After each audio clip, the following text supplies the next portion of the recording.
Charlie Page, and I want to talk to you about how to sell more online by answering some very simple questions. Now, you'll see on my screen a blank page with a blinking cursor. And this is exactly where most people get stuck. Most people don't know what to say in order to sell things. They don't know what to say in their ads. They don't know what to say on a sales letter. They don't know what to say in blog posts they write or Facebook posts they make or videos like this one. They just don't know how to get started. And so this blinking cursor here that you're looking at is like your number one enemy when it comes to succeeding online. So let's get rid of that today and let's get rid of that forever. And what I want to do is show you how to start writing great ad copy, writing great blog posts, writing great sales letters by answering a few simple questions. And then I want to show you a case study from one of the top internet marketers, the top marketers online, and exactly how he did it. And in fact, he sold his offer out, and you'll see that too. So let's get rid of this ugly blinking cursor. No, I don't want to save that. Okay, let's talk about answering simple questions.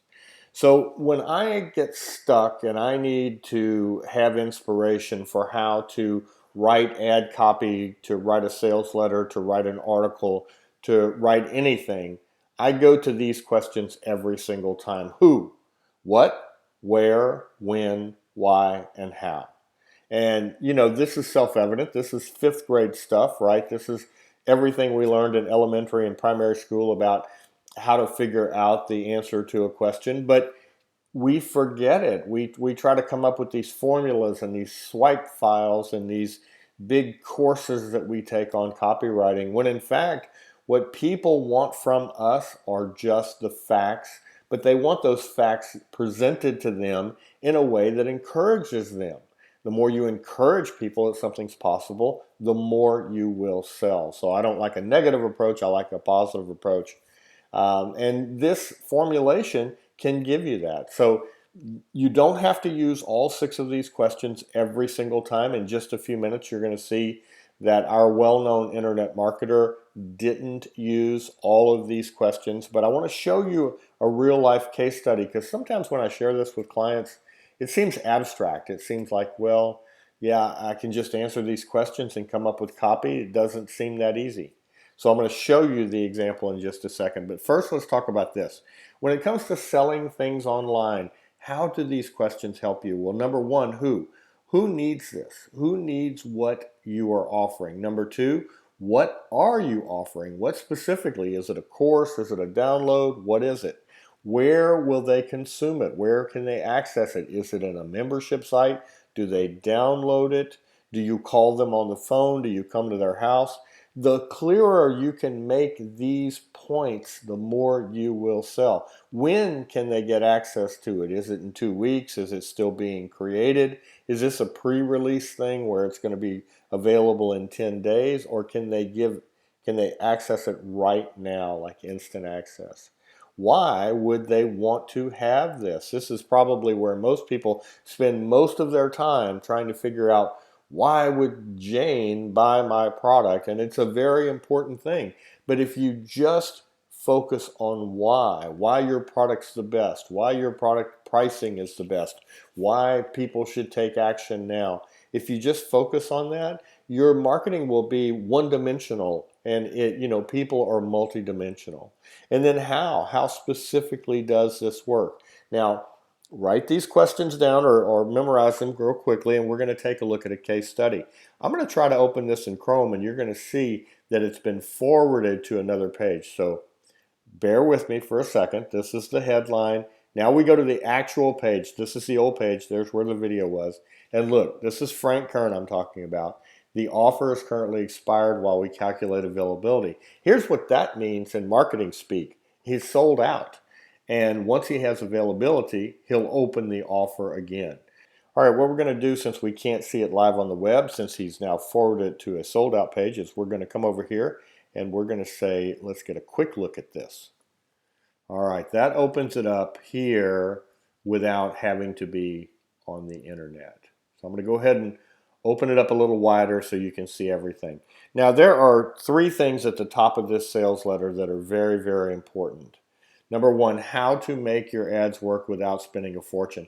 This formulation for a headline, how to get what you want without going through pain, is the absolute formula you should use for headlines.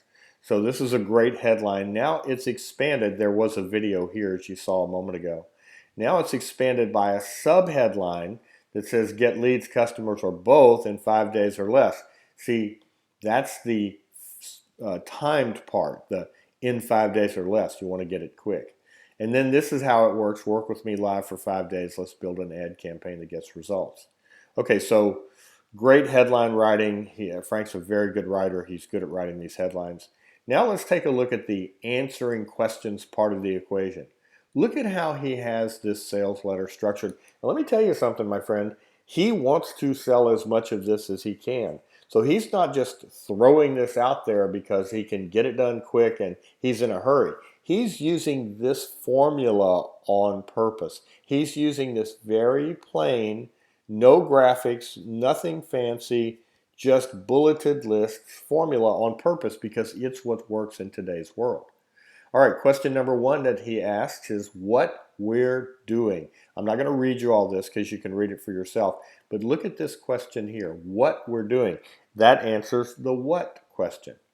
How will I teach you? We'll meet every day live on Zoom, which is how we do things right now.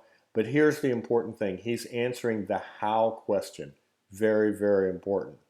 Now, he has a little important disclosure that doesn't really have anything to do with answering a question. When? Here's the when question. Start date and schedule. We'll get started on August 6th.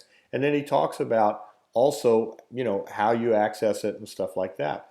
What is the cost? What does it cost? When you're selling things online, the cost is always a what factor. What does it cost? This is the conversation that's going on inside the mind of your prospective customer all the time. Well, that sounds great, but what does it cost? So he just comes out and says, here's the cost. You notice he doesn't hide from the word cost. He doesn't say the investment or what will your return be or, trying to soften it. It's going to cost you something because here's the fact. Something good always costs you something. All right. And then here's this notice thing that he has, which the timer hits 0, the page will be forwarded, which it is. And then here's his call to action. I want to join the challenge. I'll give you a little bonus piece of information here. When you do a call to action button, you always want to write the words you want the prospective customer, saying in their mind. Let me say that better. When you create a call to action, you want to use the words you want that person who's considering your offer to be saying to themselves in their mind. Most people, when they read in words. They don't just scan it, right? So if I'm reading this button, it says, I want to join the challenge. Now I've heard myself in my head say, I want this. And that is very powerful. So Frank's, of course, a great salesperson, great marketer. He knows this. So you see how simple this is? And I think he sold out in 3 or 4 days. I took a very close look at this offer in order to make this case study for you. All right, that's it. So I'm going to go back to the questions. Who, what, where, when, why, and how. And you can see on this sales letter here exactly how he used that. What, how, when, how much. Very, very simple. So if you get stuck for something to say in an article, in a blog post, in a headline, for your offer, in an ad, on a Facebook post, anywhere you're going to put information out. If you get stuck for something to say, go back to these 6 questions as your starting point. Who needs this? What's in it for them? What are you offering? Where do they access it? When do they access it? Why would they want this? And how specifically do they get it? What's their next step? And so if you start with these 6 questions, you'll sell more and you'll have less stress in your life because this makes creating marketing materials so much easier. All right, this is Charlie Page. I hope you enjoyed this, and I hope you have an excellent day.